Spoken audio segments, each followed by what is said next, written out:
हम लोगों का सवाल है सरकार से, यदि हम लोगों को एक टीम जैसा ट्रेनिंग दिया गया और एक बात बताना भूल गया, इन सभी लोगों को चयन करने के बाद में 7 दिवसीय जिला स्तर पर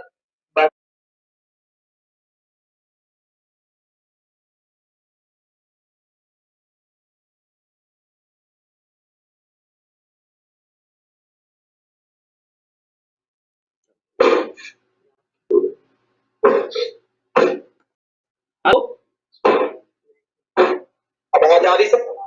हाँ जी जी, आवाज आ रही है। और जो अन्य हमारे साजन हैं जो बट की 24 वाले, कृपया 24 टुडे जी, कृपया अपनी माइक को ऑन कर लें या माइक बंद कर लें। जब अपनी माइक जो ऑन किए हैं तो कृपया अपनी माइक को बंद कर दें,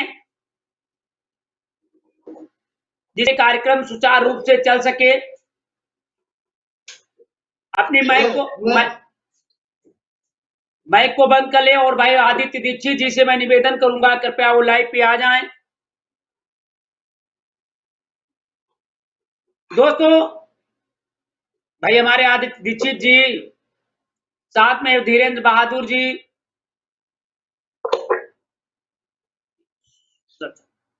और बड़ी देर से आए हैं, बड़े दुरुस्त भी आए हैं और बहुत अच्छा है, क्योंकि आदित्य दीक्षित जी आज हमको और हम सभी लोगों को एक अच्छा मार्गदर्शन देंगे, एक अच्छा सुझाव देंगे।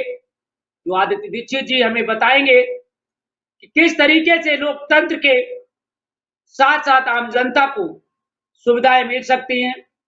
सरकार की मंशा अनुरूप हम लोग सभी लोगों के साथ हिल मिल के काम करना चाहिए। और भी तमाम तरीके की हमें बात बताएंगे भाई आदित्य दीक्षित जी। और भाई हमारे साथ में भाई सर्विलांस से नमस्कार नमस्कार, कृपया उठ के बैठिए, या तो लेटिए नहीं मित्रों। तो मैं चाहता हूं कि कृपया लेट के नहीं, कृपया बैठ के बात किया जाए तो और अच्छी बात। तो आज हम शुरुआत करना चाहेंगे भाई, आदित्य दीक्षित जी बड़े दिन के बाद आए हैं, तो इसलिए भाई हमारे अशोक जी ने आपको सादर प्रणाम किया है, तो इसलिए आदित्य दीक्षित जी अपनी वाणी से कुछ कहें।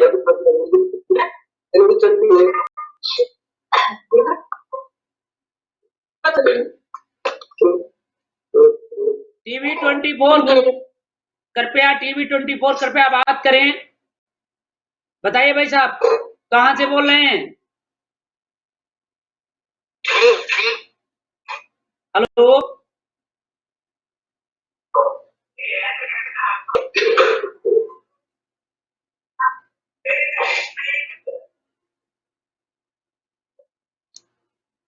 भाई हमारे बीच में संजय सैनी साहब हैं, बड़ी देर से जुड़े हुए हैं। मैं संजय सैनी साहब से कहेंगे कृपया अपनी माइक को ऑन करें और कृपया मुखातिब हों। नमस्कार संजय सैनी साहब, आपको बहुत बहुत धन्यवाद। और अब तक टीवी चैनल की तरफ से और अंतर्राष्ट्रीय प्रेस परिषद की तरफ से आपको बहुत बहुत बधाई, धन्यवाद है। आप जो आप देख रहे हैं इस पर भी आपको बहुत बहुत बधाई है, क्योंकि अब तक टीवी चैनल, आपको मैं बताना चाहूंगा, जो आप हमसे बात कर रहे हैं वो टीवी पर भी प्रसारण हो रहा है, आप देख सकते हैं, और फेसबुक पर भी दिखाई पड़ रहा है। कृपया आप लोगों से निवेदन है, और हमारे जो साथी हैं उन सभी साथियों से भी निवेदन है, कृपया आप हमसे बात कर रहे हैं वो अपने आस पड़ोस के लोगों को शेयर करें। और आपके क्षेत्र में किसी भी प्रकार के किसी के साथ जुल्म, जाति, अन्याय और अत्याचार और भ्रष्टाचार हो रहा है तो कृपया डरे नहीं, जुल्म से डरें, जुल्मी से नहीं। कृपया जनता की अदालत में भाई आदित्य दीक्षित जी, हमारे भाई ज्ञानचंद जी, हमारे संजय सैनी साहब जी, हमारे अशोक दीक्षित जी और अशोक यादव जी, और हमारे धर्मवीर राठौर जी, धीरेन्द्र बहादुर जी, और हमारे शिवहरी शर्मा जी, और हमारे बहुत साथियों ने, शकील साहब जी, अन्य सभी साथियों को मैं धन्यवाद देना चाहता हूं। बधाई के पात्र है, लगातार अपना मूल्य समय निकालते हैं जनता के हित में, इसलिए ये सादर बधाई के पात्र। और मैं कहना चाह रहा हूं कि आप लोगों से भी निवेदन करना चाह रहा हूं कि आप लोग भी थोड़ा सा समय निकालिए, एक घड़ी आधी घड़ी याद घड़ी की याद, साधु संगत साधु की कोट हरे अपराध। तो इस महानुभाव, आप जिस संगठन से जुड़े हुए हैं, जिस पर लाइव करते हैं, लाइव देख रहे हैं, शायद आपके साथ करीब 8,000 लोग लाइव पे हैं। 8,000 लोगों में हमारे बहुत से विद्वान, बहुत से कलम के सिपाही, बहुत से ईमानदार और संघर्षशील कर्मचारी और अधिकारी भी आपकी लाइव देख रहे हैं। बड़े सौभाग्य की बात यह है, बहुत से हमारे साथी कुछ करना चाहते हैं मगर उनको करने का अवसर नहीं मिला। इसलिए मैं अपने सभी साथियों को, अपने सभी भाइयों को, अपनी सभी बहनों को और अपने तमाम साथियों को मैं सादर प्रणाम कहना चाहता हूं, सादर धन्यवाद देना चाहता हूं, जो अपना अमूल्य समय निकाल करके इस तरीके के संघर्ष करते हैं और अपना अमूल्य समय जनता हित में काम कर रहे हैं। मैं सभी को धन्यवाद और बधाई के पात्र हैं, क्योंकि जनता की अदालत में न जाने कितने लोगों का भला हुआ है, न जाने कितने लोग इसका निरंतर लाभ पा रहे हैं। अगर आपके सामने, आपके पास, अगर आपके अड़ोस और पड़ोस में कहीं पर किसी के साथ जुल्म हो रहा है, जास्ती हो रहा है, अन्याय हो रहा है, अत्याचार हो रहा है, तो कृपया डरे नहीं। आप लोगों जनता की अदालत में अपनी बात को रखें, जनता की अदालत में आपकी बात को जनता की अदालत के माध्यम से शासन प्रशासन तक पहुंचा करके आपको न्याय दिलाने का प्रयास किया जाएगा। और आप लोगों को बताना चाहेंगे, ये जनता की अदालत है और सभी जनता को, सभी भाइयों को इसका भरपूर लाभ मिलेगा। मैं आशा ही नहीं, भरोसा। कोई हमारे भाई साथी ने कहा है, कृपया शेयर करते रहिए, और शेयर करने से भाई धर्मवीर जी नमस्कार। भाई कृपया रोज रोज कहना पड़ता, अच्छा नहीं लगता है, इसलिए कृपया लाइव आने से पहले भी ध्यान दिया करें, आपको माइक बंद कर लिया करें। तो मैं कहना चाह रहा हूं, सभी साथियों से निवेदन करना चाहता हूं कि आप लोग लाइव देखिए। हमारे बहुत सज्जन, बहुत समझदार लोग हैं, जब लाइव पे आते हैं तो अपनी माइक को बंद कर लेते हैं, कहने का चांस नहीं आता है, बोलने का पूरा पूरा अवसर दिया जाता है। तो वो कहना चाह रहे हैं कि आप लोग सभी लोग मिलें, कंधे से कंधा मिलाइए, शेयर कीजिए। आपके क्षेत्र में कहीं पर किसी के साथ जुल्म हो रहा है, ज्यादती हो रहा है, अन्याय हो रहा है, तो कृपया। कल हम बात करेंगे, भारत के प्रधानमंत्री नरेंद्र मोदी ने अपनी चुनावी जनसभा में ये घोषणा किया था कि 2022 के अंत तक हर गरीब को छत मिलेगी। तो हमारा कल का मुद्दा रहेगा, क्या भारत के प्रधानमंत्री नरेंद्र मोदी ने गरीबों को आवास मिला, दिया है या नहीं, या उन्होंने जो घोषणा किया था ये सच था या झूठ। अभी विधानसभा के चुनाव में माननीय प्रधानमंत्री और मुख्यमंत्री जी ने अपनी चुनावी जनसभा में ऐलानिए जंग कहा था कि आने वाले समय में 2022 में प्रत्येक पात्र व्यक्ति को आवास मिलेगा, गरीब को छत मुहैया होगी। इस पर हम कल चर्चा करेंगे। मैं साथियों में आप लोगों से निवेदन करना चाहते हैं, कल हमारा मुद्दा होगा गरीबों को आवास मिलेगा या नहीं, मिला है या नहीं, और अगर नहीं मिला है तो कृपया उन सभी सज्जनों को लाइव पे लाने का कष्ट करें, जिस ग्राम सभा में रहते हैं वहां के प्रधान का, सचिव का, और उनकी अगर घर की झोपड़ी है तो कृपया वो झोपड़ी के साथ फोटो खींचे और डालें, और फिर वहां के खंड विकास अधिकारी से बात किया जाएगा कि आखिर में प्रधानमंत्री जी सच कह रहे थे या फिर झूठ। हमारा कल का मुद्दा रहेगा। आज तो हम चर्चा करेंगे और ये चर्चा कंटिन्यू जारी रहेगी। एक दिन पहले का कल हमारा मुद्दा, आज तो हमारा आम मुद्दे है, आज चर्चा है जनता की अदालत में। कल का मुद्दा हमारा रहेगा, नोट कर लीजिए सभी साथी, क्या गरीबों को माननीय प्रधानमंत्री और मुख्यमंत्री के आदेशानुसार या उनके नियमानुसार आवास मिले हैं या नहीं? अगर मिले हैं तो भी वो लाइव पे अपनी बात कह सकते हैं, और अगर नहीं मिले हैं तो भी अपनी शिकायत जनता की अदालत में कह सकते हैं। इसके लिए मैं सभी का अभिनंदन देता हूं, वंदन करता हूं और सभी को ये मुद्दा देता हूं। नमस्कार। अब हमारे बीच में भाई संजय सिंह सैनी साहब जुड़े हुए हैं। संजय साहब नमस्कार। नमस्ते सर। नमस्कार संजय जी कहां से जुड़े हुए हैं सैनी साहब? सर। मैं जनपद सर जनपद एटा उत्तर। सैनी साहब बहुत बहुत धन्यवाद है। और आप क्या करते हैं सैनी साहब? सर मैं हिंदी आप पत्रकार हैं, इसके लिए मैं आपको बधाई के पात्र हैं, धन्यवाद देता हूं, क्योंकि कलम का सिपाही और कलम का सिपाही ही संघर्षमय है। इसके लिए मैं धन्यवाद। आए दिन हमारे पत्रकारों भाइयों की समस्याएं बढ़ती जा रही। आज हमारे बीच में नाना प्रकार के लोग प्रश्न करते हैं। कोई कहते हैं कि हमारे छोटे अखबार के हैं, बड़े अखबार के हैं, मोटे अखबार के हैं, पतले अखबार के हैं, चैनल के हैं, काहे?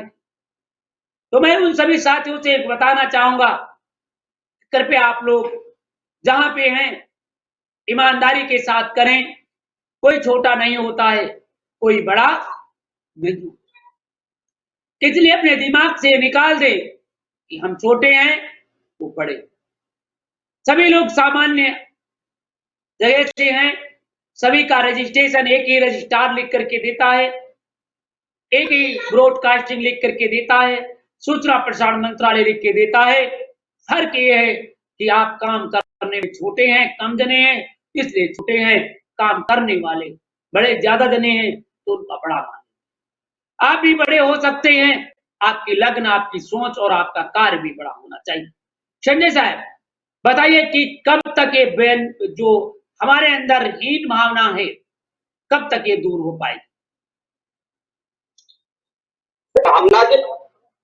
भावना की बात ऐसा है, सभी आपको का जैसा है सबसे लोगों के लिए प्रेस क्लब के लिए अगर कहीं अभी तक जगह नहीं है। पूरी रात किसी के मौसम में सड़कों पर अपना ऑपरेशन बच्चे काटते हैं। जी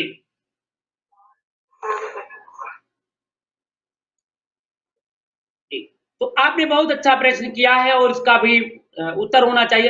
तो ये किस तरीके से कब निजात मिल सकता है और क्या इसका प्रारूप होना चाहिए? किस तरीके से लोग समता भाव में जी सकते हैं? किस तरीके से उनके अधिकारों का हनन रुक सकता है? सर एक कहना चाह रहा हूँ, होना चाहिए सब डीएम साहब, एडीएम साहब के सभी पत्रकार या डीएम साहब को सामने आश्वासन कि आपका प्रेस क्लब सर इस समय 24 घंटा धरना अभी कार्यालय के सामने हम लोग सब सर जी बिल्कुल सही कहा। और हम लोगों को ध्यान में रखते हुए इस कार्य को आगे बढ़ाना होगा, आगे चलना होगा और हमें देखना होगा। बिल्कुल सही कहा और इसके लिए मैं आपको सभी को धन्यवाद देता हूं, बधाई के पात्र हैं। तो अब हम बात करेंगे दूसरा मुद्दा।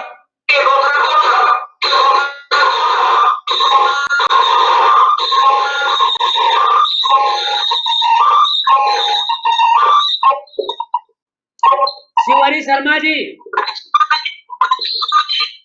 शिवहरी जी, शिवहरी शर्मा जी, शिवहरी शर्मा जी,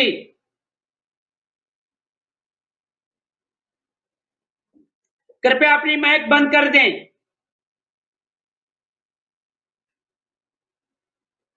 क्योंकि आप डिस्टर्ब करते हैं। जी संजय जी बताइए, बात अधूरी रह गई थी। पत्रकारों के गवर्नमेंट पेंशन और पत्रकारों पे हम लोग डटे हुए। सब 3 मांग तो करनी चाहिए। 3 मांग नहीं हुए पूरे उत्तर प्रदेश किसी कार्यालय पे शासन चलेगा। बहुत सुंदर, बहुत सुंदर। देखिए आपने बहुत अच्छी बात कहा कि भाई अनिल अग्निहोत्री जी कृपया लाइव आने पर कष्ट करें। आपने बहुत अच्छी बात कही और उसके लिए मैं धन्यवाद देना चाहूंगा। आपने कहा कि पत्रकारों के हित के लिए सरकार को ध्यान देना चाहिए। अगर पत्रकारों के हित के लिए नहीं तो इसके लिए आर पार की लड़ाई लड़ने के लिए हमारे पत्रकार भाई मैदान में उतर चुके हैं। पत्रकारों को कम से कम 30,000 रुपये मानदेय मिलना चाहिए। समस्त सरकारी और अर्ध सरकारी रेल विभाग हो, चाहे बस विभाग हो या किसी भी विभाग हो, उनमें पत्रकारों को निःशुल्क यात्रा करने की पूरी व्यवस्था होनी चाहिए। उनके बच्चों, उनके परिवार को स्वास्थ्य और शिक्षा निःशुल्क व्यवस्था होनी चाहिए। इस बात को लेकर के अंतर्राष्ट्रीय प्रेस परिषद भी लगातार संघर्ष कर रही है। इसका भी नतीजा आप लोगों को देखने को मिल रहा होगा। लोगों के अंदर एक जागरूकता आई है। लोग लगातार इस पर बात कर रहे हैं। तो मैं कहना चाह रहा हूं संजय जी, जिस तरीके से अंतर्राष्ट्रीय प्रेस परिषद लगातार संघर्ष कर रहा है या बात अपनी उठा रहा है, क्या इसके अलावा किसी आज तक इस तरीके की बात उठा रहा है?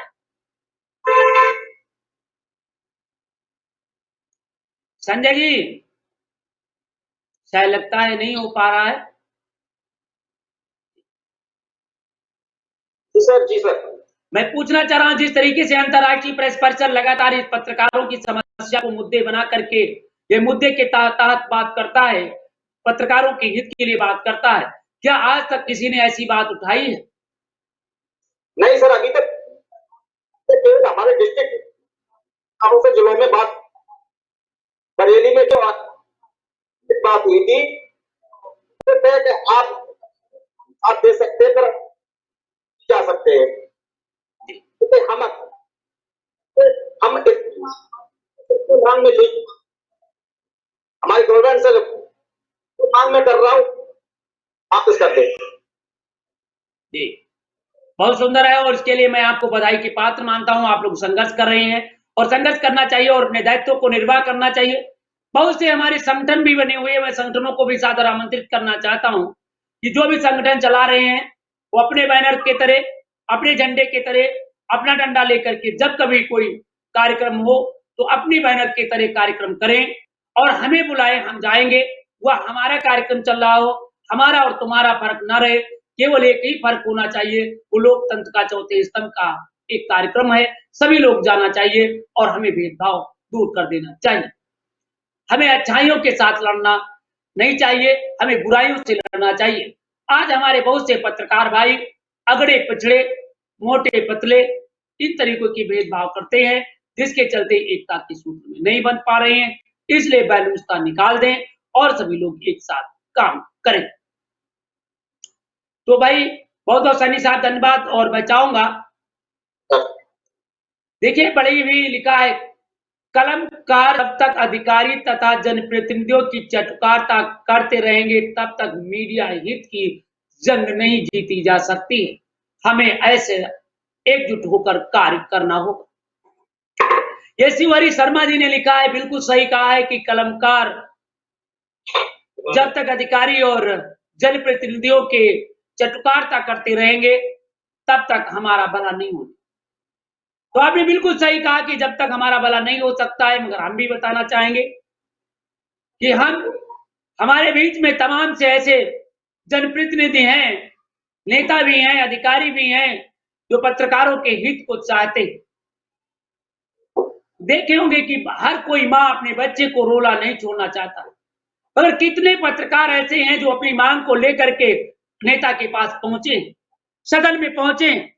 आपके सामने मैं बताना चाहूंगा,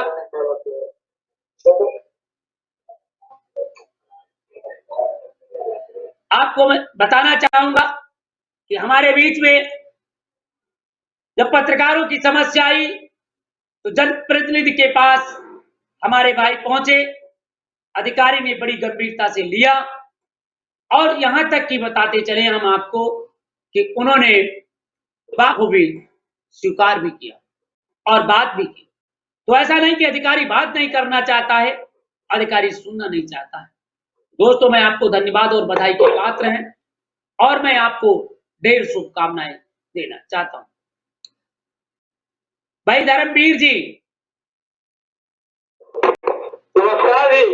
नमस्कार। मैं एक आपसे क्षमा चाहता हूं, एक बात कहने से बार बार कहने के बावजूद भी आप लोग ध्यान नहीं देते हैं। पहली बात, आप लाइव पे आ जाते हो, लाइव आने के बाद अपना मोबाइल को नचाने लगते हो। तो मैं कहना चाहूंगा कि आप जब लाइव पे आए तो मोबाइल एक जगह स्थायी कर लें, जैसे लाइव में आपका फोटो न चला फिरे। और लाइव आ जाते हैं फिर आपका मोबाइल में आपका तो नहीं दिखाई देते हैं, मगर आपकी कुछ और शक्ल के जगह पर कुछ और चीज दिखाई देती है। तो मैं चाहता हूं कि अब जब भी आपको लाइव पे आए तो कृपया अपना एक सीनियर होने के नाते जैसे आप करेंगे, आपके देखा दूनी दूसरा भाई भी आपकी तरह करे। तो इसलिए मैं धर्मवीर जी, मैं आपसे प्रार्थना करना चाहता हूं कि आप जब भी लाइव पे रहें, जितनी देर लाइव पे रहें, तो एक संभ्रांत व्यक्ति होने के नाते आप बिल्कुल सिस्टमैटिक तरीके से रहें। दूसरी बात मैं आपसे और निवेदन करना चाहूंगा, शिवरी जी और दोनों लोगों से कहना चाहूंगा कि कृपया लाइव आते हैं मगर अपनी माइक नहीं बंद करो, कहना पड़ता है तब बंद करो, जिससे अन्य भी लोग डिस्टर्ब हो जाते हैं, क्योंकि आपको माइक ऑन कर देने से अन्य की दिक्कतें उत्पन्न होती हैं, जिसके चलते दूसरे में आवाज डिस्टर्ब होती है। इसलिए जब कभी लाइव पे आए तो आपको माइक बंद कर लें 2 सेकंड के बाद, और फिर मैं आपको सामने से जो आप हमारे साथ दिख रहे हैं, हम आपको पूरा समय देंगे बात कहने का और आप बात कहें। ये सभी साथियों से मैं कह रहा हूं और अपने यहाँ जनहित के मुद्दे पे बात करें।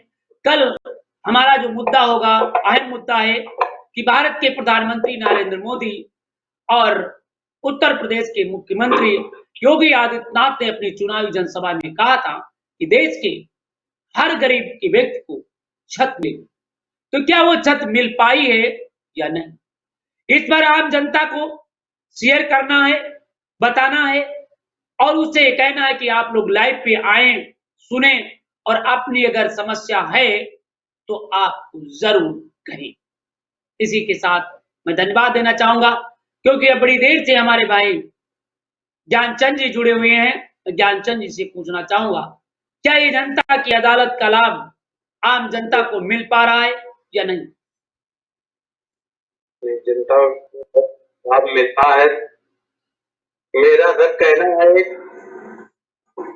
कि हमारा जो पोजिशन है एक बार स्तर पर मिनिस्टर उसकी हमारी भावनाएं हैं वो आगे निकल के आएंगी और जिला अधिकारी महोदय को रखेंगे, हम पटल पर रखेंगे, वो शायद आगे चलकर हमारे काम में न सके। लेकिन हमारा पत्रकार संगठन छोटे वाली हर बात को ये हफ्ते में एक बार कहीं गुप्त बैठक करके एक गुस्सा हो जाए जिला स्तर या जिला स्तर से, तो घर आगे कुछ हमें मिल सकता है। बिल्कुल सही कहा। और मैं सभी जिला अध्यक्षों से मैं निवेदन करना चाहूंगा कि प्रत्येक 30 तारीख को अपने अपने जिला मुख्यालय पर मीटिंग जरूर करें। अंतर्राष्ट्रीय प्रेस परिषद के जितने पदाधिकारी हैं, जितने अपने सदस्य हैं, वो जरूर मीटिंग करें। और इस बार 30 नवंबर को सीतापुर में भी सभी पत्रकार बैठक करेंगे। मैं चाहूंगा कि आदित्य दीक्षित जी भी बताएंगे और हमारे भाई लक्ष्मीकांत वाजपेयी जी बताएंगे, अरुण कुमार शुक्ला जी बताएंगे, क्योंकि 30 तारीख को विकास भवन के सामने सभी पत्रकार भाई उपस्थित होंगे और हम लोग एक जनसभा करेंगे। क्योंकि 30 तारीख को, और मैं चाहूंगा ज्ञानचंद जी आप भी अपने फरुखाबाद में मीटिंग करें। शिवहरि शर्मा जी, मैं चाहूंगा कि आप मीटिंग बरेली में करें। अपने जिले पे, सभी जिले पर एक मीटिंग एक महीने में एक तारीख निश्चित कर लें कि प्रत्येक 30 तारीख को अपने अपने जिला मुख्यालयों पर मीटिंग सुनिश्चित करें। और इस बार हम लोग जिला मुख्यालय पर सुनिश्चित किया जाएगा कि पत्रकारों का उत्पीड़न बर्दाश्त नहीं किया जाएगा। उसमें आम जनता की भी समस्याओं को हम लोग साइड में रखते हुए बात करेंगे। बिल्कुल। तो इससे आम जनता भी आपके साथ जुड़ेगी, पत्रकार भाई भी जुड़ेंगे, लोग भी जुड़ेंगे और समस्याएं भी सुनी जाएंगी। वहां के जिलाधिकारी को ज्ञापन दीजिए, मुख्यमंत्री को नाम संबोधित हो, प्रधानमंत्री के नाम संबोधित हो और जिससे कार्रवाई की जा सके। ये काम 30 तारीख को हमारे सभी बाखूबी पत्रकार बंधु अपने अपने जनपदों में करेंगे कि लोकतंत्र बचाओ मीडिया बचाओ के साथ ये कार्यक्रम सुनिश्चित किया जाएगा। तो आदित्य दीक्षित जी हमारे साथ भाई जुड़े हुए हैं, बहुत दिन बाद आए हुए हैं। और इसके पहले मैं शकील साहब से भी निवेदन करूंगा कि वो शकील साहब जी बताएं, शकील अहमद जी बताएं। शकील साहब। जी साहब, पत्रकार के सामने समाज की बहुत बड़ी जिम्मेदारी होती है जी, और बहुत बड़ा वो काम समाज का करता है। वाह। तमाम दिक्कतों को, परेशानियों को समाज की पत्रकार उठाता है और जोखिम में भी सबसे ज्यादा पत्रकार ही रहता है। इसलिए पत्रकारिता के लिए सुरक्षा, उसके लिए कुछ घर परिवार के लिए कुछ पैसे की व्यवस्था, उसके मान सम्मान की व्यवस्था होना बहुत जरूरी है। क्योंकि कोई भी समस्या, कोई भी जनमानस के लिए या किसी के लिए किसी विभाग से हो, वो पत्रकार की जिम्मेदारी बनती है कि वो उसको उठाता है। कई बार पत्रकार अपनी इन समस्याओं को उठाने के लिए जान जोखिम में भी अपनी उसकी डाल देता है। इसलिए पत्रकार हमारे समाज का बहुत ही सम्मानित व्यक्ति है। उसको हर तरह से मान सम्मान, सुरक्षा, उसकी रोजी रोटी की व्यवस्था होनी ही चाहिए। इसके लिए जैसे अभी आप अपने संचालन में संबोधन कर रहे थे कि इसके लिए उसको संघर्ष करना होगा और महीने में हर एक तारीख निश्चित आपने की है, उसमें बैठ के एक दूसरे की समस्याओं से एक दूसरे के लोग अवगत होंगे और इस संघर्ष को आगे रखेंगे। पत्रकार का संघर्ष अपने लिए नहीं है, समाज के उद्देश्य के लिए ही है। धन्यवाद। बहुत बहुत धन्यवाद साहब। और बड़ी अच्छा आपने सुझाव दिया है कि हर तीसरे महीने प्रदेश मुख्यालय पर मीटिंग की जाएगी। हर तीसरे महीने की, तीसरे महीने के प्रदेश मुख्यालय पर, मैंने 2 महीने आप करिए अपने यहाँ करिए और तीसरे मुख्यालय पर 15 तारीख को हम लोग प्रदेश लेवल पर मीटिंग क्या करेंगे, जिसमें हम उन समस्याओं को, कभी कभी ऐसा होता है कि वहां के, अभी ये भाई अशोक साहब ने बहुत अच्छा एक प्रश्न लिखा है, अगर कोई अपराध हमारी मर्जी से कर रहा है तो हम उसकी शिकायत क्यों सुने। बिल्कुल आलोक अशोक जी की आपने लिखा है, बिल्कुल सही कहा है कि वहां पर अगर अपराध जानबूझ करके कराया जा रहा है तो निश्चित रूप से वो अधिकारी क्यों सुनेगा। मैं आपको एक उदाहरण देना चाहूंगा, अगर चाहें तो मैं नंबर भी दे दूंगा। एक जनपद बिजनौर के सिवहारा के तहत एक इमरान नाम का व्यक्ति था। वो पुलिस के नाम के लिए उनके गले का हड्डी बन गया और वो लगाए दिन पुलिस के खिलाफ एक्शन लिखा करता था और एक्शन लिखते लिखते पुलिस ऊब चुकी थी। पुलिस ने क्या किया, उसके खिलाफ एक फर्जी महिला से तहरीर लेते हुए 376 का मुकदमा पंजीकृत। और आपको जानकारी होगी, अगर नहीं है तो आप लाइव पे और नंबर में बता दूंगा, लाइव पे बात करा दूंगा।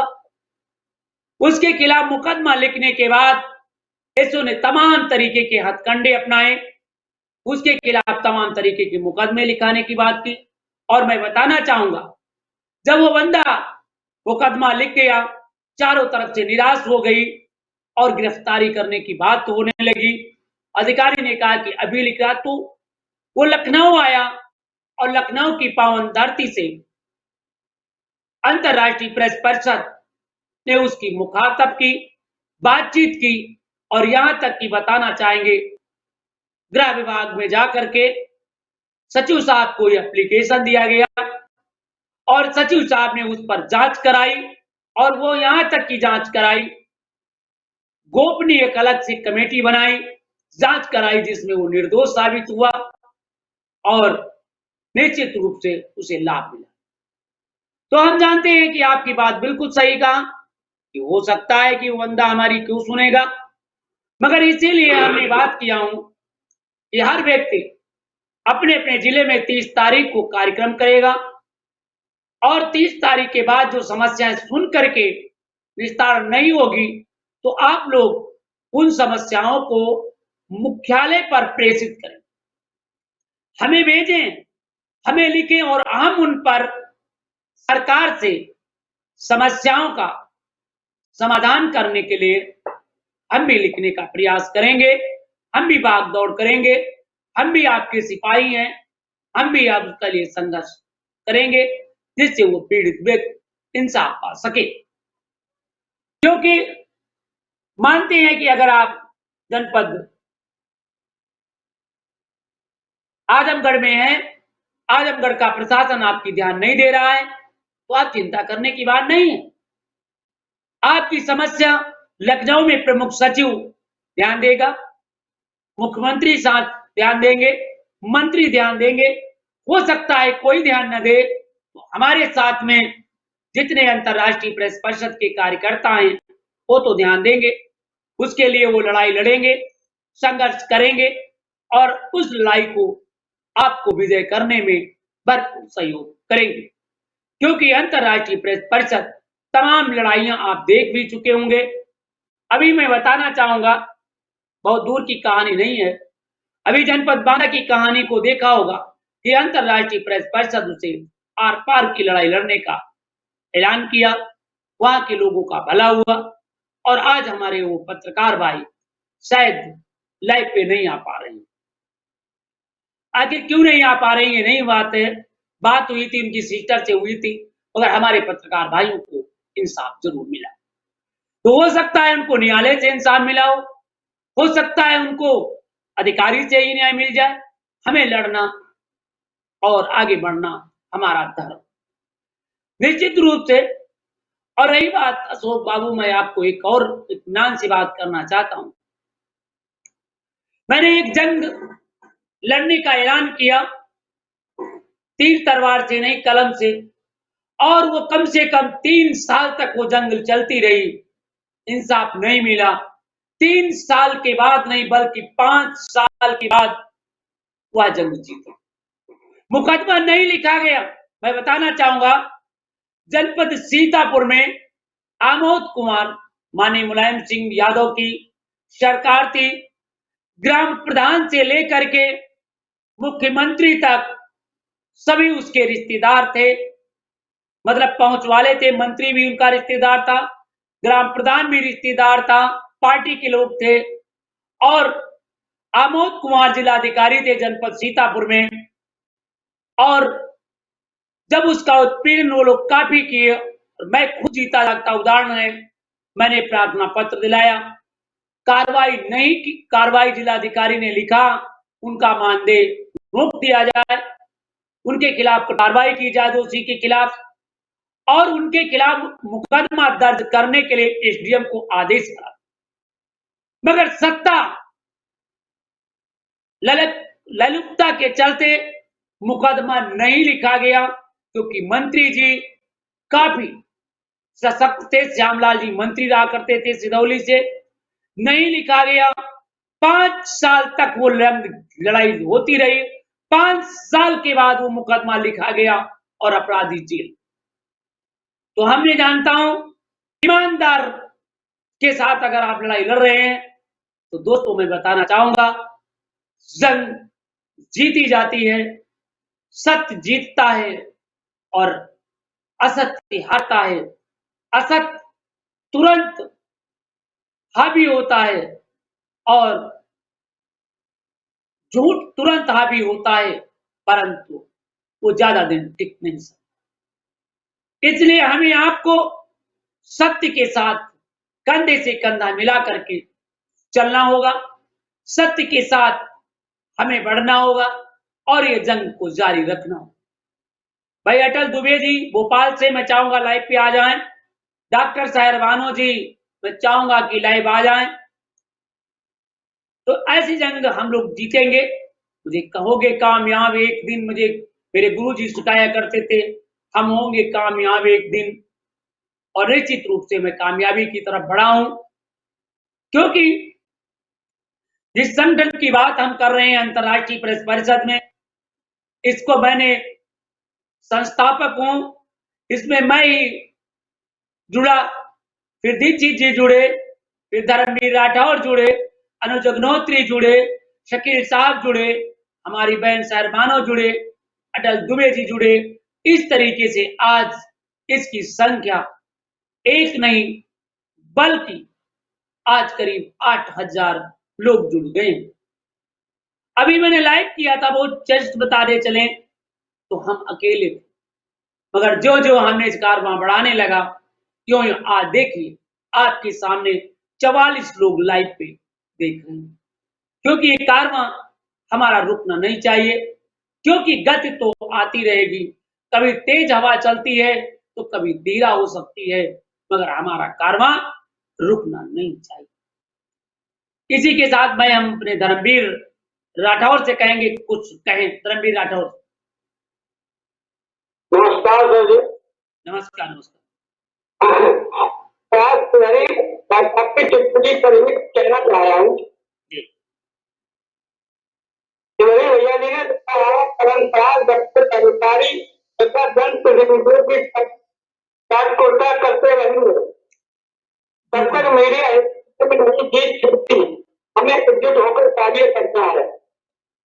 तुम्हें कहना मेरा अभिप्राय है कि जो आज हमारी भूमिका है इसे हम स्वयं जिम्मेदार हैं, और जिम्मेदारी का मेन कारण यह है, अगर किसी अधिकारी ने हमें थोड़ा सा लालच दे दिया कि आप अपनी गाड़ी में बिठा दिए, तो हम अपने आप से अपनी गाड़ियों को भूल गए और उसके पीछे पीछे घूमने लगे। हमें अपने आप को पहचानना होगा, हमें उसकी तत्परता से काम मतलब नहीं है, हमें तो अपना कलमगार का काम है हमारा, और निर्भय इसी के चलते आज 75 साल देश को आजाद हुए हो गए, लेकिन पत्रकारों की दशा ज्यों की त्यों बनी हुई है, उसका ज्यों का त्यों का बना रहना, बल्कि कई पत्रकार उसे साक्षात्कारता अधिकारियों की नहीं करते होते, जनप्रतिनिधियों की साक्षात्कार नहीं करते होते, आज कहीं हम पत्रकार इस स्थिति के ना हो सके। दूसरा मैं कहना ये चाहूंगा कि मीडिया एक की दिन नहीं जीत सकते हम जब तक हम एकजुट होकर कार्य नहीं करेंगे, क्योंकि हमारे हाथ में 5 उंगलियां हैं, यदि हमको छोटी उंगली से काम लेना होगा तो जगह पर बड़ी उंगली काम नहीं करेगी। इसलिए हमें अपने पत्रकार संगठन को मजबूत करने के लिए अपने आप को ये भूलना होगा कि हम किसी पद पर हैं। पद पर तो हैं हम अपने कार्य के लिए, लेकिन जो हमारे पत्रकार भाई हैं वो सिर्फ हमारे भाई हैं। इसलिए सभी पत्रकार भाइयों से विनम्र निवेदन करूंगा कि कि अधिकारियों के किसी भी तरह की चाटुकरता लालच में न आए, अपनी कलम स्वतंत्रता से चलाए। अब वो दिन नहीं है। हमारे एमडी सर, हमारा संगठन मजबूती की ओर है। अब हम किसी से नहीं डरेंगे, अपनी कलम निर्भय होकर चलाएंगे, चाहे उसका हमको अपनी जान गंवाकर भी पत्रकारिता के लिए कुर्बानी क्यों न देना पड़े। पत्रकार एकता जिंदाबाद। जिंदाबाद जिंदाबाद। अभी आपने बहुत अच्छा ही प्रश्न किया और उसका उत्तर दिया और पत्रकार एकता जिंदाबाद की। और अशोक भाई ने बड़ी अच्छी बात कही, अशोक यादव जी ने, इसलिए मैं उनको धन्यवाद देना चाहूंगा। इन्होंने कहा कि सफलता तो जरूर मिलती है, लेकिन उन्होंने कहा सफलता तो जरूर मिलती है, लेकिन गाय के मेले में भैंस को ढूंढने जैसी बात। अशोक भाई बिल्कुल सही कहा, सफलता मिलती है, परंतु गाय के बाजार में भैंस जैसे ढूंढने शब्द का उन्होंने उच्चारण किया है। बड़ी मकसद करनी पड़ेगी। अगर गाय के बाजार में जाएं और भैंस खोजने जाएं तो एक कहीं भैंस बंधी हो तो बड़ी मशक्कत कर। आपको ये भी बताना चाहेंगे, अशोक भाई बहुत अच्छी आपने साहस किया, आपने अच्छी बात लिखी, इसके लिए मैं धन्यवाद देना चाहूंगा। आप जब तक बच्चा आप थाली में खाना रखा हुआ है और आप जब तक उसे अपने मुंह के लिए नहीं ले जाएंगे, उसके अच्छे तरीके से चावेंगे नहीं, तब तक आप अच्छी तरीके से उसे पचा नहीं पाए। जब आपको खाना या आप उसके तत्व के बिना आप चल नहीं सकते हैं, इतनी मेहनत करना पड़ता है, उसी तरीके से आपको अपने अधिकारों को पाने के लिए आपको उसी तरीके से चाव करना होगा, जिस तरीके से थाली में कोई भोजन उठाते हो, मुंह में ले जाते हो, फिर उसके नन्हे नन्हे टुकड़े करते हो और तब निगलते हो और फिर आनंदमय हो जाते हो, फिर आप एक अच्छेमय हो जाते हो और आपका हाजमा ठीक हो जाता, आप पुष्ट हो जाते हो। इसी तरीके से अगर आप जुल्म के खिलाफ लड़ना चाहते हो तो निश्चित रूप से उसके लिए आपको उसी तरीके से उस बुराई को पकड़ना होगा और उसे इतनी जोर से दबाना होगा कि वो ऑटोमेटिक खत्म हो जाए और आराम से आप विजयी हो। देर तो लगेगा। जिस तरीके से आपने देखा होगा कि बहुत से लोग खाना खाते इधर गए उधर उनका अक्सर पेट खराब है। बहुत से लोग देर तक चाव से चबाते हैं, चबाने वाले का देर तक समय लगता है, मगर उस अच्छी तरीके से आता है, उसे किसी प्रकार की दिक्कत नहीं होती है। अगर आपके साथ यही करना है जो आपने कहा है, टाइम तो लगेगा। किसी बात को अगर हमने शुरुआत किया हो तो आज करीब 1 साल हुआ जा रहा है हमारे संगठन को जन्म दिए हुए, क्योंकि हम ठंडक में तैयार किया था और करीब ठंडक फिर आने जा रही है। ये क्योंकि हम लोग अब नवंबर और दिसंबर में मैंने तैयार किया था और नवंबर दिसंबर आ गया है। जनवरी और फरवरी में हमने तैयार किया था और जनवरी फरवरी आ जाएगी तो करीब 1 साल बीत रहा है और 1 साल में मैंने 8000 लोगों को एक मंच पर लाने का काम किया।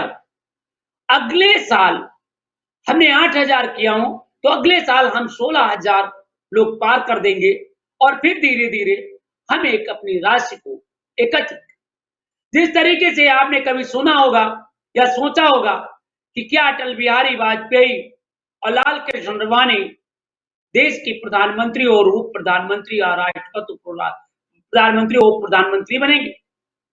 ये लखनऊ में रहते थे, जनसंघ जैसी पार्टी का निर्माण किया। क्या वो जानते थे कि मेरी पार्टी बनेगी और मैं प्रधानमंत्री बनूंगा और भारत रत्न से सम्मानित किया जाऊंगा? उन्होंने यही लखनऊ की धरती पर रहते थे जहां पर मैं इस समय निवास कर रहा हूं, और एक कमरा था, बताया जाता है इस कमरे में अटल बिहारी वाजपेयी और लाल कृष्ण अडवाणी दोनों पढ़ते थे, शाम को आते थे और तू मैं भी किया करते थे, और फिर मगर मित्रता नहीं छोड़ी। उन्होंने जनसंघ का जन्म दिया, धीरे धीरे उन्होंने संगठनों का जन्म दिया, और आज पूरे विश्व में भारतीय जनता पार्टी तैयार। उसके बाद आप चले आइए, मुलायम सिंह यादव की बात कर लीजिए। उन्होंने इसी तरीके से संगठन को, समाजवादी पार्टी को जन्म दिया। उनके पहले अपना, फिर सत्ता में, धीरे धीरे आज उनकी पूरी पार्टी सरकार बनाए, 4 बार मुख्यमंत्री रहे। वहां से भी हट जाइए, एक बहुत बड़ी हम बताना चाहते हैं, काशीराम साहब दिल्ली में नौकरी कर रहे थे और उन्होंने बहुजन समाज पार्टी का गठन किया। उनके पास साइकिल भी नहीं थी, बेचारे साइकिल से मांग करके, एक कोट उनके पास नहीं था, बता रहे हैं। एक किताब मैंने पढ़ा था जिसमें राम समुज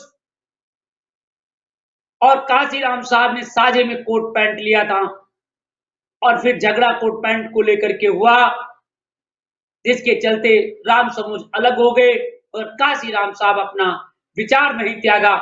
काशीराम की अक्सर फोटो आपने देखा होगा, एक ही सफारी सूट से उन्होंने संघर्ष किया और कहा कि जब तक हमारा समाज हम लोगों को जगह नहीं लेंगे तब तक हमारा कारवां जारी रहेगा। और दोस्तों बताने चले कि उत्तर प्रदेश में बहुजन समाज पार्टी 4 बार मुख्यमंत्री बनाने का काम बहुजन समाज पार्टी ने किया। तो ऐसा कोई काम नहीं है कि हम नहीं कामयाब होंगे, बशर्ते हमें हताश होने की जरूरत नहीं है। आज हम जानते हैं हमारे साथ 5 लोग होंगे, कल 10 लोग होंगे, हो सकता है 4 ही लोग हों। कभी कभी ऐसा वक्त आया कि भारतीय जनता पार्टी के 2 ही लोग रहे हैं, कभी कभी ऐसा वक्त आया कि अन्य भी चीजें बहुत कम संख्या में लोग रहे, मगर वक्त आया तो उसकी भरमार आ गई। जैसे अभी हम आपको बताना चाहेंगे, बहुजन समाज पार्टी के नेताओं को खोजने जाओ तो 100 में 2 ही 4 मिलेंगे। समाजवादी पार्टी के नेता को खोजने जाओ तो 2 4 मिलेंगे, दिख जाएंगे। अगर कहीं कांग्रेस के नेता को ढूंढने जाओ तो शायद 1000 में 1 ही आदमी मिले, क्योंकि कई साल से कांग्रेस सत्ता के बाहर है, इसलिए कांग्रेस में बिल्कुल मगर है। और एक दिन कांग्रेस पूरा छत्र राज किया तो कभी बढ़ाव होगा, कभी उतार होगा और हम कामयाब होंगे। ये हमारी कल्पना है, यही हमारा त्याग है, यही हमारा संघर्ष है और यही हमारी सोच भी, और हम होंगे कामयाब एक दिन। हम इसी नारे के साथ काम भी कर रहे हैं।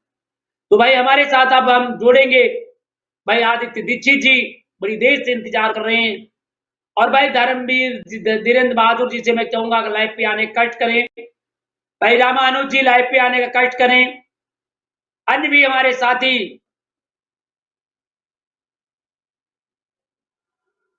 लाइव पे आने का कष्ट करें। भाई आदित्य दीक्षित जी कुछ कहें। जी सर। जी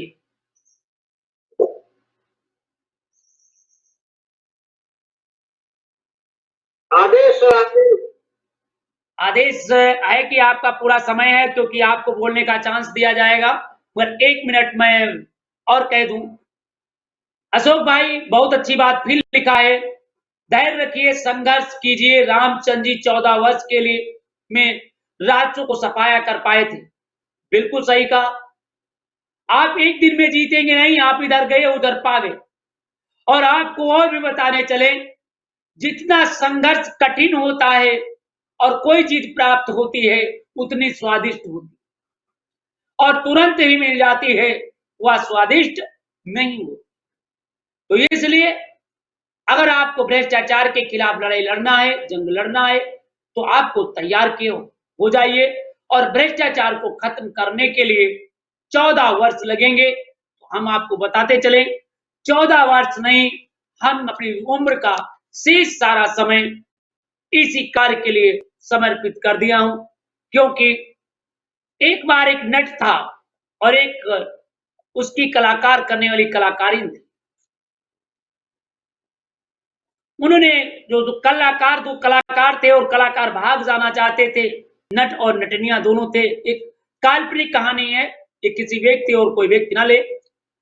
एक बार एक नट और एक नटनिया आपस में प्रेम करने लगे, उसकी शादी नहीं कर रहे थे। बड़ा ही वो चाह जाती थी कि हम अपने पिया के साथ रहूं, अपने प्रेमी के साथ रहूं। धीरे धीरे समय आ गया, भागने का वक्त आ गया, फिर शादी तय हो गई। शादी के कुछ ही दिन बचे, 6 महीने बचे, क्योंकि वो सालों से प्रेम कर रहे थे, छिप छिप के मिल रहे थे। तो उन्होंने सोचा कि आज जो है कार्यक्रम खत्म होगा, हम दोनों लोग भागेंगे। मगर उसी दिन राजा साहब देखने आ गए, पब्लिक ज्यादा आ गई, तो नट गीत गा रहा था और दोनों प्रेमी और प्रेमिका के नैन मन रहे थे कि आज हम भाग चलेंगे। मगर ढोल बजा रहा था, नीचे से नट बजा रहा था। जो प्रबंधक था वो कह रहा था नट का है नटनिया से, तो भागना चाह रहा था। ढोल बजा रहा था कि जनता जमी थी और वो दोनों रस में हो गए थे कि हमें भागना है। तो उन्होंने कहा वो बार बार इशारा कर रही थी हमें भागना है। मगर वो नट ने क्या दिया, कलाकार ने क्या कहा उस नटनिया से, अरे अब तो हम सालों से इंतजार करते चले आ गए, अब तो हमारी और तुम्हारी शादी के मात्र 6 महीने शेष बचे हैं और हमें तो आपको एक दिन तो पति पत्नी के रूप में रहेंगे, इसलिए भागने की जरूरत नहीं है। जहां पर हमने 6 साल इंतजार कर दिया हूं और ये 6 महीने बचे, अब तो 6 दिन के बराबर है।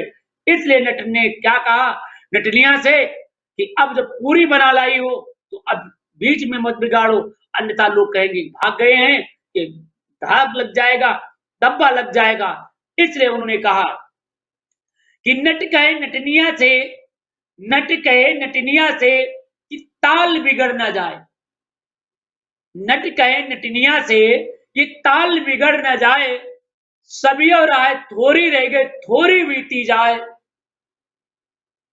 सारे लोग ये समझ रहे थे कि ये कह रहा है कि सुबह से मैं कला लगा रहा हूं, अब घंटा भर और कला होगा, वक्त काट लाया हूं। तो जनता ने ताली बजाई और वो ये बात नहीं कह रहा था, वो बात ये कह रहा था कि हमने जहां पर 6 साल तक इंतजार किया हूं, अब तो 6 ही महीना बचा है, अब थोड़ा बचा है। इसलिए जनता वो मग्न हो गए और दोनों नहीं बगे और वो विजयी। तो इसलिए मैं कहना चाह रहा हूं कि ये मिशन शुरू हुआ है, ये मिशन चलता रहेगा। हो सकता है मिशन में तमाम बाधाएं आए, हो सकता है मिशन में तमाम तरीके की मुसीबतें आए और उन मुसीबतों से भी लड़ा जाए। हम हर आदमी, जब मोहम्मद गजनवी 17 बार आक्रमण किया और हार गया, 16 बार किया और 17वीं बार विजयी हुआ, तो उन्होंने चींटी से ज्ञान प्राप्त किया। हो सकता है कि मैं 1 बार हार जाऊं, 2 बार हार जाऊं। अगर आपका जीता हुआ, आपने लक्ष्य बना लिया है कि किसी कार्य को मैं जीत लूंगा, तो निश्चित रूप से आप विजयी हो जाएंगे। कोई आपको हरा नहीं सकता है, क्योंकि हारे हुए व्यक्ति भी आप जीते हैं। और अगर आपने ये बना लिया है कि मैं हार जाऊंगा, तो आपको जीते हुए व्यक्ति भी आप हारेंगे। इसलिए आपका जैसा मन होता है वैसा आपका विकार होता है, वैसी आपकी सोच होती है, वैसे ही हम आप लोग अनचीज होना चाहिए। अशोक भाई और ने कहा सत्य का है, आपने हमें सीखा, मोहम्मद गजनवी से सीख लेनी चाहिए। ऐसे तमाम उदाहरण हैं और हम सभी को धन्यवाद देते हैं। भाई अथॉरिटी मैं आपको भी अनुमति देता हूँ, यूनिट अथॉरिटी मैं आपको अनुमति देता हूँ। भाई आदित्य साहब थोड़ा रुकेंगे, भाई धीरेन्द्र जी से बात सुनना चाह रहा हूँ।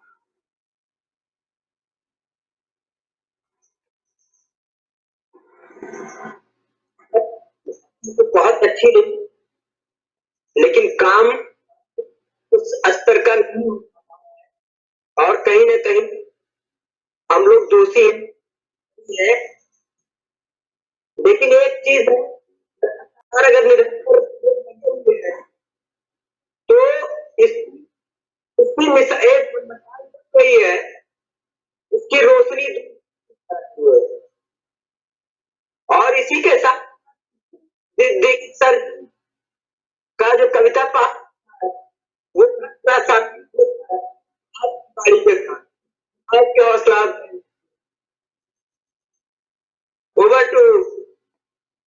दीक्षित सर। बहुत बहुत धन्यवाद। बिल्कुल सही कहा कि हम लोगों का अवसर है और भाई जो प्रासंगिक होता है और हमारा लड़ाई जो है वो जारी होगी और काम करेगा, बिल्कुल कामयाब होंगे, उसके लिए मैं सभी को धन्यवाद देता हूं। अब हमारे बीच भाई आदित्य दीक्षित जी है और मैं चाहूंगा कि आदित्य दीक्षित जी हम लोगों को मार्गदर्शन दें कि कैसे हम कामयाब होंगे, या केवल किताबों में लिखा होता है या हकीकत। इस पर हमारे आदित्य दीक्षित जी व्यापक प्रकाश डालेंगे। भाई आदित्य दीक्षित जी।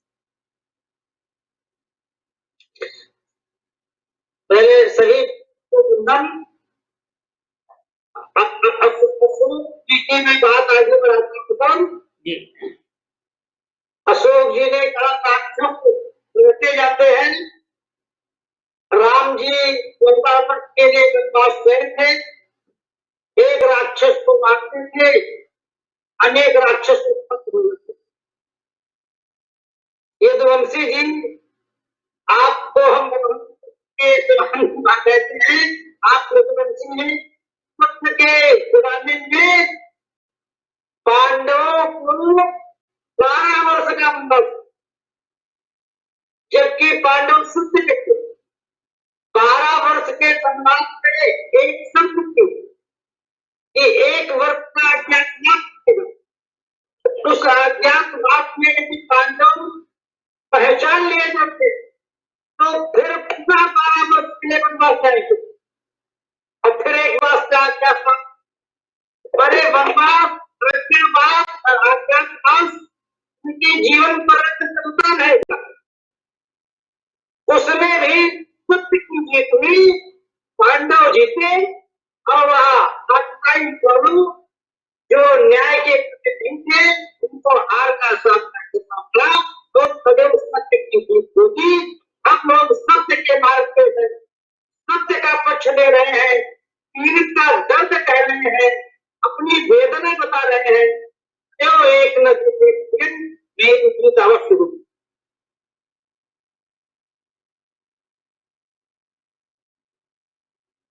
बहुत बहुत धन्यवाद।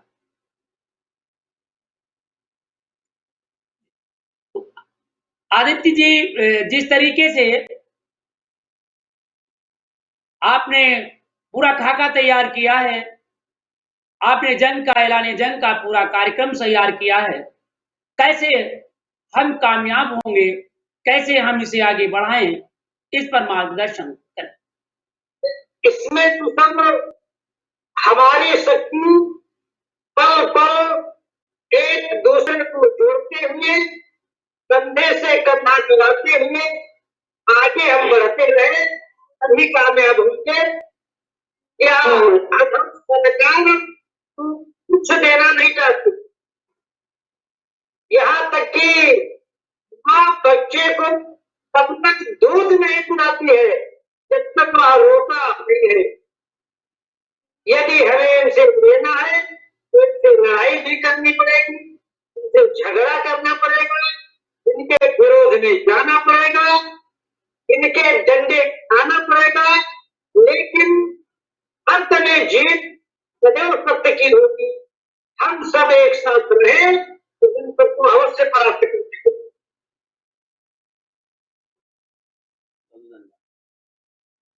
बिल्कुल सही। और इसकी भूमिका हम चाहते हैं कि 30 दिसंबर को जनपद सीतापुर में इसका बड़ा सा आगाज होगा। हमारी शुरुआत, क्योंकि जब भी रामायण की तरफ चलें या गीता की तरफ चलें या श्रेष्ठ की तरफ चलें, महाराज दधीच ने जनपद सीतापुर में अपना वज्र देह किया था और वज्र देह करने के लिए उन्होंने अपने आप को समर्पित किया था और वो समर्पित किया था। और उस पावन धरती पर, दधीच की धरती से मैं शुरुआत करना चाहता हूं, जहां पर 33 कोटि देवी देवता निवास करते हैं, क्योंकि जीत एक धर्म स्थल से होना चाहिए। क्योंकि चाहे चुनाव का रण बिगुल हो या फिर जंग का हो, कहीं न कहीं धार्मिक स्थल से होना चाहिए, क्योंकि इस बार बीजेपी ने अयोध्या से शुरू किया था और पिछली बार वो आगरा से किया था, और इस बार ये जंग जो हमारी ऐलान जंग होगी, ये हमारी जंग जनपद सीतापुर से 30 दिसंबर को विशाल होगी और 15 नवंबर को हमारे सभी जनपद स्तर के सभी कार्यकर्ता उपस्थित होंगे। 15 दिसंबर को पूरे प्रदेश के जो पत्रकार आना चाहते हैं उनको सबको बुलाएंगे जनपद सीतापुर में। फिर तत्पश्चात 26 जनवरी को अगर आचार संहिता नहीं लगी और अगर लग भी गई तो फिर हम मार्च में एक बड़ा सा सम्मेलन पूरे राष्ट्रीय लेवल का प्रदेश लेवल पर करेंगे, परंतु जनपद सीतापुर से इस जंग की शुरुआत करेंगे। इसके पूरे पोस्टर तैयार होंगे और ये हम कार्य बहुत जल्दी ही आपको 30 नवंबर को जब मैं आऊंगा जनपद सीतापुर की पावन धरती पर, तो 30 नवंबर को हम हर पत्रकार को उसके पोस्टर उपलब्ध करा देंगे कि 30 दिसंबर को जनपद सीतापुर से ये संदेश जाए कि अब असत्य हार जाएगा, सत्य का विजय होगा, क्योंकि उस पवित्र धरती से ऐलान जंग होगी जिसमें आम जनता का भी सहयोग लिया जाएगा और जिसमें आदित्य दीक्षित जैसे और हमारे महान धीरेन्द्र बहादुर जैसे, शिवहरी शर्मा जैसे और अनुज अग्निहोत्री जैसे, धर्मवीर राठौर जैसे लोग हमारे साथ होंगे और भाई अशोक जैसे लोग होंगे और हमारे भाई अभी देखा भाई तमाम अन्य भी साथी हैं, राम आल जरिल भील ने लिखा है, केशव ने लिखा है, तो ऐसे लोग होंगे, तमाम लोग होंगे, उनको मैं सीतापुर की धरती पर बुलाना चाहूंगा। 30 दिसंबर को हमने ऐलान किया हूं, 30 नवंबर को जनपद सीतापुर में हम मीटिंग बुलाएंगे, समस्त जनपद के पत्रकारों को, आम जनता को उसकी जिम्मेदारियां देंगे और मैं चाहूंगा उस दिन कम से कम 30 दिसंबर को 100 से अधिक गाड़ियां और कम से कम 3 से 4 हजार जब जनसमूह होगा तभी हम ये जंग जीत पाएंगे, अन्यथा नहीं जीत पाएंगे, क्योंकि इसका दायित्व हमारे हर पत्रकार भाई लेगा कि हम इतनी जनसमूह, इतना जनसंख्या लाएंगे और इतनी, और ये तीर न तला चलाओ न तलवार चलाओ, अब हमारा है कलम चलाओ, क्योंकि ये हम कोई पार्क में नहीं करेंगे, हम ये विकास भवन के सामने ऐलान जंग करेंगे, क्योंकि जिसका संदेश अधिकारी से लेकर के उच्च अधिकारी। दीक्षित जी कैसा रहेगा? ठीक रहेगा, क्योंकि हम पार्क में कर देंगे, हम तो पिकनिक मनाने नहीं जाएंगे। हमारा ऐलान वो जो चबूतरा होगा उस चबूतरे पर ही जंग का ऐलान जंग होगी और पूरे जगह पर एक कार्यक्रम होगा और हमारी भीड़ जो होगी वो पूरे ऐलान जंग में बैठेगी, जिससे नया साल की शुरुआत होगी। क्योंकि हमें नए साल हमने इसलिए रखा हूं, नहीं तो हम जनवरी में रखते, क्योंकि हमारा 30 दिसंबर जा रहा होगा, उसको विदा कर रहे होंगे और नया साल का आगमन की तैयारियां हो रही होंगी और हम दोनों साथ जश्न मना रहे होंगे, इधर खुशियां भी और कुछ गमों के साथ इसे विदा कर रहे होंगे, नए साल का भव्य स्वागत। ऐसा हमने सोचा हूं और आप लोग इसमें भरपूर सहयोग दें, सहयोग करें, क्योंकि ये 30 तारीख को ऐलान जंग होगी और 30 तारीख को पूरे प्रदेश के पत्रकारों को एक संदेश दिया जाएगा, पूरे प्रदेश के पत्रकारों को ऐलान जंग की बात कही जाएगी, पूरे प्रदेश के पत्रकारों को बताया जाएगा कि आपको राजधानी लखनऊ में कब हमें संकल्प पत्र लेना होगा और फिर हमारा वो रथ यात्रा प्रस्थान करेगा। क्योंकि रथ यात्रा इसलिए नहीं चल पाएगा क्योंकि 26 जनवरी के बाद शायद नगर चुनाव लग जाएंगे और नगर चुनाव लग जाने के कारण आचार संहिता का उल्लंघन होगा। क्योंकि हम पत्रकार हैं, समझदार हैं और इसलिए हम लोग कोई भी ऐसा गलत कार्य नहीं करें जो संविधान के विरुद्ध। दीक्षित जी।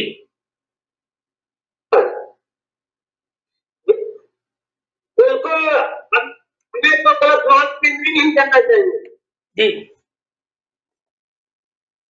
तो मैं कहना चाह रहा हूं, आपने बहुत अच्छा सुनाया और संघर्ष है तो 30 तारीख को पूरे नवंबर में 30 नवंबर को कार्यक्रम है जिसमें जिले के रहेंगे और 30 दिसंबर को बड़ा ऐलान जंग होगा। मैं चाहूंगा कि आप अपने विचार बिंदु से अब 4 पंक्ति उन जोश भरी जोशीले जैसे हमारे भाई धीरेन्द्र बहादुर जी थोड़ा बुढ़े हो गए हैं, बुढ़े मतलब बार बार छोड़ के भाग जा रहे हैं, रणछोड़ कहला रहे हैं और यादव जी तो छुप के वार करने वाले हैं।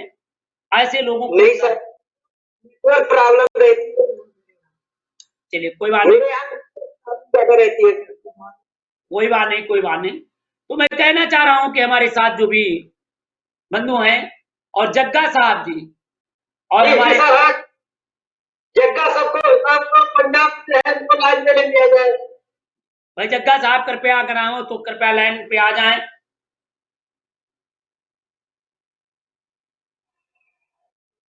और भी साथी जो भी हैं वो भी लाइव पे आ सकते हैं, बात कर सकते हैं। और मैं चाहूंगा कि अब 4 पंक्ति प्रस्तुत करें। स्वागत है जी। कल शाम बाल दिवस था जी। रामजीवन जी कृपया अपनी माइक बंद कर लें बाबू।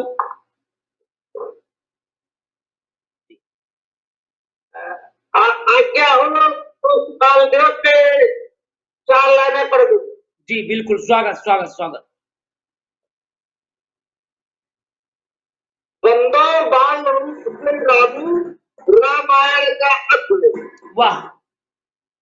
बाल अवस्था ही प्रशस्त करती मानव का पथ है।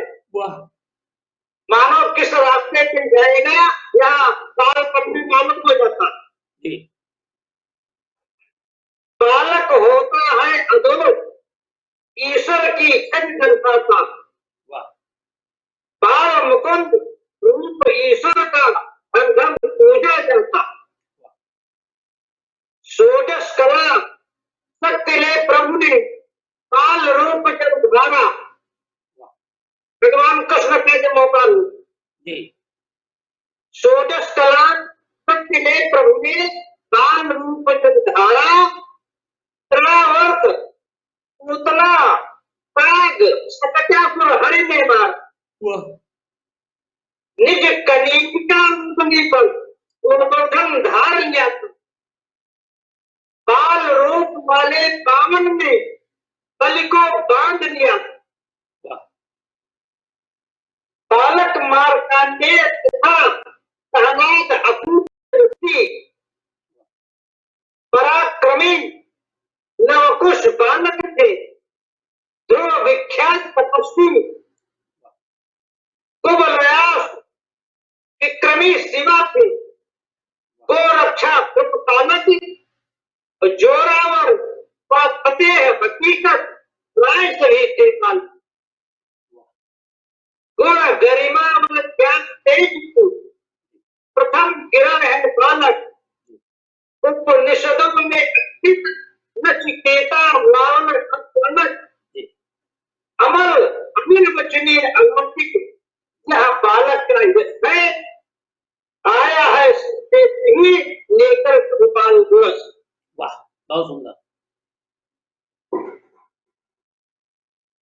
बहुत सुंदर, बहुत सुंदर। अब बाल दिवस के साथ साथ जोश हम चाहेंगे कि वो थोड़ा जोश से भरा हुआ हो और हमारे जो अंदर क्रांति है एक भाव जगाती हो, क्योंकि बाल के साथ साथ हमें अग्रिम चलने का भी कुछ साहस दिखाएं। इसके लिए मैं आपको स्वागत।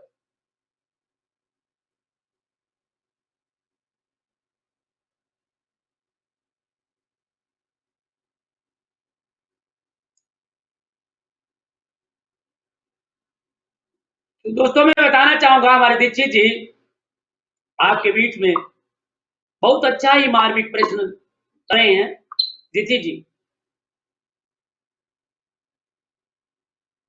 दीक्षित जी मैं चाहूंगा काफी जी सर। जी जरा जोश भरे उन कलम के सिपाहियों के लिए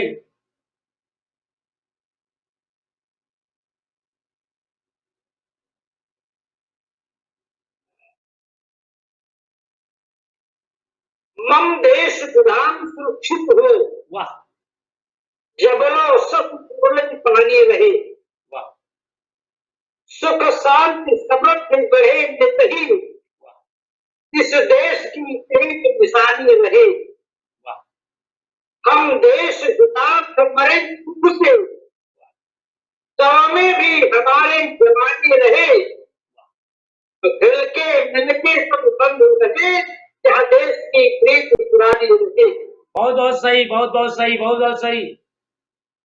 हम अपने सभी बंधुओं से निवेदन करते हैं, परमार्थ प्रार्थना करते हैं, हम सब एक साथ एक मंच पे आ जाएं और हम इस लड़ाई को बिना लड़े ही जीत गए। वाह बहुत सुंदर। सर इसमें दो चर्चा हम लेना चाहते। बिल्कुल स्वागत स्वागत। हेलो। हाँ स्वागत। यह महाभारत का युद्ध जी बिना लड़े ही खत्म हो रहा था। वाह भीम का पोता जी बर्बरी जी या युद्ध के लिए आ गया। जी तो दुर्योधन को पहले कष्ट हुआ, जी क्या ये बच्चों का युद्ध में नाश होगा, जी तब हम लोग शांत बैठेंगे। जी लेकिन उनके गुरु ने बताया जी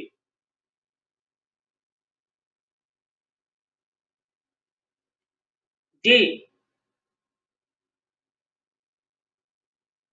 आदित्य दीक्षित जी शायद सर जी उनके गुरु ने बताया जी कि बर्बरी का युद्ध में आना जी माने पांडवों विजय हो गए, हम बिना लड़े ही सारा कौरव समाप्त हो गए। उसके पास ऐसी विकल्प शक्तियां। जी तो जब ऐसा योद्धा एक साथ हो जाए, हम कहते हैं कि यह युद्ध बिना लड़े जीत जाएंगे। सरकार को मेरी मांगे माननी पड़ेगी, उसको मेरे पक्ष की घोषणा करनी ही पड़ेगी। बिल्कुल बिल्कुल बिल्कुल। इसके लिए हमें एक मंच पर आना होगा। सबसे बड़ी हमारी तीर और तलवार चलाने की जरूरत नहीं है, हमें केवल जंग लड़ने की जरूरत नहीं है। जिस दिन मैं जानता हूं जिस दिन ये जंग की लड़ाई ऐलान करेंगे, क्योंकि सभी भेड़िया एक हमने बहुत पढ़ा था कि एक सारे चूहों ने मिल करके एक सभा रखी कि कौन गले में घंटी बांधने जाएगा। कोई तैयार नहीं, एक तैयार हुआ। तो वो दशा है कि हम सभी लोग डर रहे हैं कि कहीं हमारा अखबार न खत्म कर दिया जाए, मेरे खिलाफ मुकदमा न लिख दिया जाए, मुझे जेल में न भेज दिया जाए। इस तरीके से हमारे साथी जो है डरने लगते हैं और पर्याप्त ये होता है कि हमें और आपको नुकसान होता है और हमें आपको विजयी नहीं हो पाती। तो इसलिए हमें अब घंटी बांधने का बीड़ा भाई आदित्य दीक्षित जी ने उठा लिया है, धर्मवीर जी ने उठा लिया है, धीरेन्द्र बहादुर ने उठा लिया है और हमारे सभी साथी देखिए आप कितनी सौभाग्य 56 साथियों ने उठा लिया है। इसलिए उनका 56 इंची सीना था और आज भी हमारे दीक्षित जी का भी 56 इंच सीना है, क्योंकि ये हम नहीं, किसी ने कहा है कि मेरा 56 इंची सीना है, तो भाई हम भी कह रहे हैं आदित्य दीक्षित जी का भी 56 इंची सीना है। इसलिए जंग 56 साथी आपके साथ इस समय लाइव पे हैं। ये शुभ घड़ी है और ऐलान की भी शुभ घड़ी है। और क्योंकि दोस्तों मैं चाहूंगा आदित्य दीक्षित जी कल अपना पूरा प्रसंग छेड़ेंगे, आप जरूर सुनिएगा कि बर्बरी ने क्या कहा और किस तरीके से बर्बरिक ने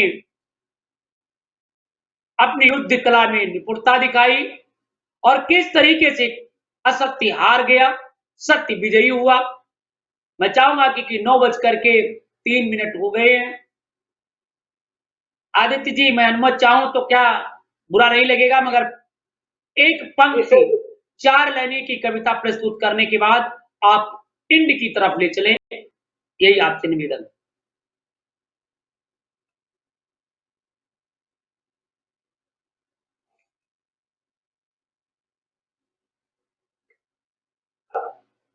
अब तो स्वागत है न समागत है, वाह जब मेरा ध्यान चला जाएंगे, वाह सुख की घड़ियां कभी आना नहीं, युग का बर्बाद चला गया।